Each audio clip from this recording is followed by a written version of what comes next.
দেখো বন্ধুরা, ছাদ বাগানে আর একটা ভিডিও নিয়ে চলে এসেছি। একটা নতুন গাছ আমি রাস্তার ধার থেকে নিয়ে এসেছি। এটা কি গাছ আমি ঠিক নাম জানি না। গাছটার কালার আর এর দেখে খুব ভালো লাগলো, পাতাগুলো সুন্দর দেখতে ভালো লাগলো, তাই ভাবলাম ছাদ বাগানে পুঁতে রাখি, সুন্দর লাগবে দেখতে। দেখো, কেউ যদি এই গাছটার নাম জেনে থাকো কমেন্টে জানিও প্লিজ।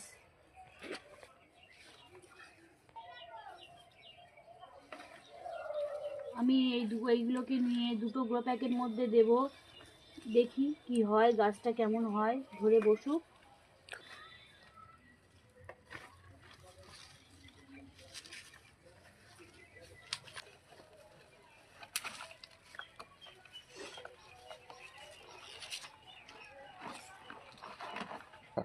দেখো বন্ধুরা, গাছগুলোকে আমি বসিয়ে দিয়েছি, কেমন লাগছে বলো, কি সুন্দর লাগছে পাতাটা না। আর এইটা হলো কোকোপিট, অর্কিড গাছ এনেছি সেগুলো লাগাবো বলে।